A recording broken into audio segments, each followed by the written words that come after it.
जय हिंद। आप सभी स्टूडेंट को स्वागत है आप सभी छात्रों का हमारी क्लास में।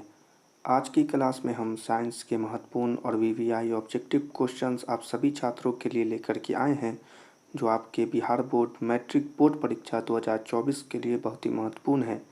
तो आप सभी छात्र इन सारे क्वेश्चंस को जल्दी से देख लें और आज ही इन सारे क्वेश्चंस को आप याद कर लेंगे। ठीक है, हमारी बातों को समझ गए। चलिए प्रश्नों की तरफ चलते हैं और अपने पहले प्रश्न को देखते हैं। पहला प्रश्न कह रहा है, मनुष्य के शरीर की सबसे बड़ी ग्रंथि कौन सी होती है? और इस प्रश्न का उत्तर है लीवर। ए हो जाएगा इसका आंसर, यानी मनुष्य के शरीर की सबसे बड़ी ग्रंथि लीवर होती है। याद रखिएगा सभी छात्र। अगले प्रश्न को देखेंगे। ग्वाइटर अथवा घेंगा पनपता है। प्रश्न है, ग्वाइटर अथवा घेंगा कहाँ पनपता है? तो इसका और किस लिए पनपता है? तो इस प्रश्न का उत्तर है आयोडीन की कमी से। ठीक है, इसका आंसर हो जाएगा बी, यानी आयोडीन की कमी से घेंगा या ग्वाइटर होता है। ठीक है, याद रखिएगा। अगले प्रश्न को देखेंगे सभी छात्र। थायरॉक्सिन का स्तरवन कहाँ होता है? तो इस प्रश्न का उत्तर हो जाएगा थायराइड में। ठीक है, सब बच्चे जानते होंगे। चलिए, इसका उत्तर हो जाएगा ए, यानी थायराइड। ठीक है, याद रखिएगा। अगले प्रश्न को देखेंगे सभी छात्र। मानव में डायलिसिस थैली है। छोटे छोटे प्रश्न हैं, आपको जल्दी से याद हो जाएंगे। जल्दी से बताइए। प्रश्न पूछ रहा है, मानव में डायलिसिस थैली है। तो इस प्रश्न का उत्तर है नेफ्रॉन। ठीक है, ये हो जाएगा इसका आंसर, यानी मानव में डायलिसिस थैली नेफ्रॉन है। ठीक है, याद रखिएगा। अगले प्रश्न को देखेंगे। भोजन का पचना किस प्रकार की अभिक्रिया है? ठीक है, भोजन का पचना किस प्रकार की अभिक्रिया है? तो इसका उत्तर है उपचयन अभिक्रिया। ए हो जाएगा इसका आंसर, यानी हमारे शरीर में भोजन का पचना उपचयन अभिक्रिया कहलाती है। ये प्रश्न आपके बोर्ड में जरूर पूछेंगे। चलिए अगले प्रश्न को देखेंगे। कौन सा पादप नियंत्रण फल बेचने वालों द्वारा उपयोग किया जाता है? ठीक है, कौन सा पादप नियंत्रक फल बेचने वालों द्वारा, जो फल बेचते हैं उनके द्वारा उपयोग किया जाता है? तो इसका उत्तर है इथाइलिन। ठीक है, सी हो जाएगा इसका आंसर, यानी इथाइलिन उपयोग किया जाता है। याद रखिएगा। चलिए अगले प्रश्न को देखते हैं और हम इसे थोड़ा सही कर लेते हैं। चलिए प्रश्न के उत्तर दें।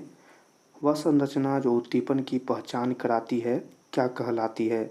छोटा सा प्रश्न और इसका उत्तर है ग्राही। ठीक है, ए हो जाएगा इसका आंसर, यानी ग्राही। याद रखिएगा। अगले प्रश्न को देखिए। चलिए, निम्नलिखित में से कौन सी एक अंतःस्रावी और बाह्यस्रावी ग्रंथि दो प्रकार की होती है? ठीक है, ये थोड़ा अटपटा सवाल है पर महत्वपूर्ण है। क्या है प्रश्न, फिर से हम पढ़ देते हैं आप सभी बच्चों के लिए। निम्नलिखित में से कौन सी एक अंतःस्रावी और बाह्यस्रावी ग्रंथि है जो दो प्रकार की होती है? तो इस प्रश्न का उत्तर है अग्न्याशय। ठीक है, ये हो जाएगा इसका आंसर, अग्न्याशय। ठीक है, याद रखिएगा सही बच्चे। अगले प्रश्न को देखेंगे। कौन सी अंतःस्रावी ग्रंथि वृक्क के दोनों और ऊपर स्थित होती है? वृक्क के ऊपर। ठीक है, वृक्क के ऊपर स्थित होती है। तो इस प्रश्न का उत्तर हो जाएगा एड्रीनल। ठीक है, बी हो जाएगा इसका आंसर, यानी वह कौन सी ग्रंथि होती है? तो एड्रीनल ग्रंथि होती है। ठीक है, याद रखिएगा। अगले प्रश्न को देखें। जीवों में ध्वनि ग्रहण करने के लिए संवेदी अंग है। ठीक है, जीवों जिसमें हम भी आते हैं, तो इसमें हमारे प्रश्न पूछ रहा है कि ध्वनि ग्रहण जो हम आवाज़ सुनते हैं वे संवेदी अंग हैं। तो इस प्रश्न का उत्तर है श्रवण ग्राही। ठीक है, सी हो जाएगा इसका आंसर, यानी वह संवेदी अंग कौन है? तो श्रवण ग्राही है। याद रखिएगा, महत्वपूर्ण है। अगले प्रश्न को देखें। वृक्क के ऊपर स्थित अंतःस्रावी ग्रंथि है। वृक्क के ऊपर स्थित अंतःस्रावी ग्रंथि हो जाएगी अधिवृक्क ग्रंथि। ठीक है, हम लिख देते हैं सी है इसका आंसर, यानी अधिवृक्क ग्रंथि। याद रखिएगा। अगले क्वेश्चन को देखें। एड्रीनलिन हार्मोन स्रावित होता है। ठीक है, देखिए ये छोटे छोटे प्रश्न पर महत्वपूर्ण है क्योंकि एक नंबर आपको दे करके जाएंगे। इसी के लिए जल्दी से बताइए, एड्रीनल हार्मोन स्रावित होता है? तो इस प्रश्न का उत्तर है अधिवृक्क ग्रंथि से। हमें उम्मीद है कि आपको यह पता होगा, अधिवृक्क ग्रंथि से। ठीक है, आपने पढ़ा होगा तो आपको पता होगा। अगले प्रश्न को देखें। निम्न में से कौन सा अंग संवेदी ग्राही नहीं है, संवेदी, ठीक है। इस चीज़ को देखिए, संवेदी ग्राही नहीं है, तो इस प्रश्न का उत्तर है दिमाग, ठीक है। डी हो जाएगा इसका आंसर, यानी दिमाग संवेदी ग्राही अंग नहीं है, ठीक है ना। याद रखिएगा। अगले प्रश्न को देखेंगे। मरुरज्जु निकलता है, ठीक है। प्रश्न है मरुरज्जु निकलता है, तो इस प्रश्न का उत्तर हो जाएगा मेडुला से, ठीक है। डी हो जाएगा इसका आंसर, यानी मरुरज्जु निकलता है तो मेडुला से। याद रखिएगा। अगले प्रश्न को देखेंगे सभी बच्चे। निम्न में से कौन गैसीय अवस्था में पाया जाता है, और इस प्रश्न का उत्तर है एथाइलिन, ठीक है ना। सी हो जाएगा इसका उत्तर, एथाइलिन। चलिए अगले प्रश्न को देखेंगे। निम्नलिखित में से कौन सा पादप हार्मोन है, ठीक है। पादप हार्मोन के बारे में यहाँ पूछा जा रहा है, और इसका उत्तर हो जाएगा साइटोकाइनिन। डी हो जाएगा इसका आंसर, साइटोकाइनिन, ठीक है। याद रखिएगा, साइटोकाइनिन। चलिए अगले प्रश्न को देखेंगे। थोड़ा बड़ा प्रश्न है। क्या है प्रश्न? दो तंत्रिका कोशिका के मध्य खाली स्थान को कहते हैं, अथवा पूछ रहा है दो न्यूरॉनों के संपर्क बिंदु को क्या कहते हैं, ठीक है। क्या है प्रश्न? दो तंत्रिका कोशिका के मध्य खाली स्थान को क्या कहते हैं, या वह आपसे पूछ रहा है कि दो न्यूरॉनों के संपर्क बिंदु, जो संपर्क बिंदु होगा उसको क्या कहते हैं, ठीक है। तो इस प्रश्न का उत्तर हो जाएगा सिनेटिक दरार या सिनेप्स, और यह बहुत ही महत्वपूर्ण है। 2022 में भी ये प्रश्न पूछा गया था, तो जरूर 24 में भी पूछा जाएगा, ठीक है। सिनेटिक दरार यानी, या सिनेप्स भी कह सकते हैं। चलिए अगले प्रश्न को देखें। मस्तिष्क उत्तरदायी है, मस्तिष्क उत्तरदायी है, और यह महत्वपूर्ण प्रश्न, और इसका उत्तर हो जाएगा डी, उपयुक्त सभी, यानी सोचने के लिए भी महत्वपूर्ण है, हृदय स्पंदन यानी दिल के धड़कने के लिए भी महत्वपूर्ण है, और शरीर का संतुलन बनाए रखने के लिए भी मस्तिष्क बहुत ही महत्वपूर्ण है, ठीक है। याद रखिएगा। चलिए अगले प्रश्न को देखें।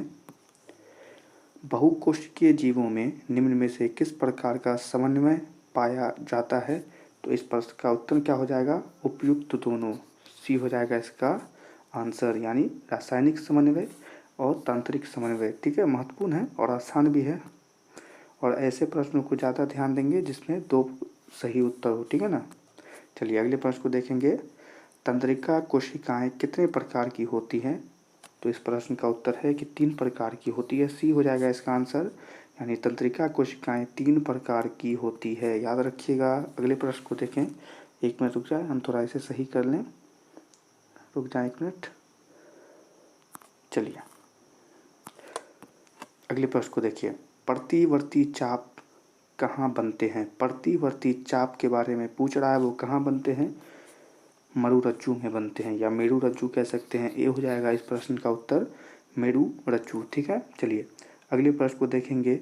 शरीर की प्रधान नियंत्रक ग्रंथि किसे कहा जाता है? हमारे शरीर की प्रधान नियंत्रक ग्रंथि किसे कहा जाता है? तो वो पीयूष ग्रंथि को कहा जाता है। बी हो जाएगा इसका आंसर, पीयूष ग्रंथि को प्रधान नियंत्रक ग्रंथि भी कहते हैं। याद रखिएगा, पूछेगा आपसे सवाल आपके बोर्ड परीक्षा में। चलिए अगले प्रश्न को देखेंगे। अंतःस्रावी ग्रंथियाँ होती हैं, तो इस प्रश्न का उत्तर हो जाएगा नलिका वाहिनी, ठीक है।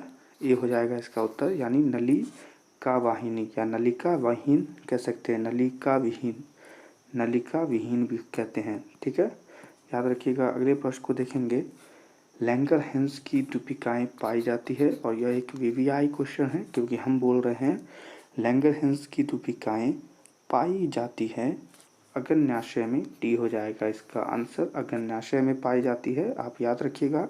अगले प्रश्न को देखेंगे। निम्नलिखित में से किसे बर्थ हार्मोन भी कहा जाता है, तो इस प्रश्न का उत्तर हो जाएगा ऑक्सीटोसिन को बर्थ हार्मोन भी कहते हैं, और ये बर्थ हार्मोन कहलाता है ऑक्सीटोसिन।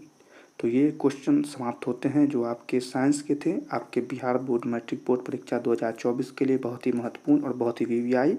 तो सभी बच्चे इन क्वेश्चंस को जल्दी से याद कर लीजिएगा, और अगर इनके पीडीएफ चाहिए तो हमें कमेंट में भी बता सकते हैं, हम इनके पीडीएफ भी आपको दे देंगे।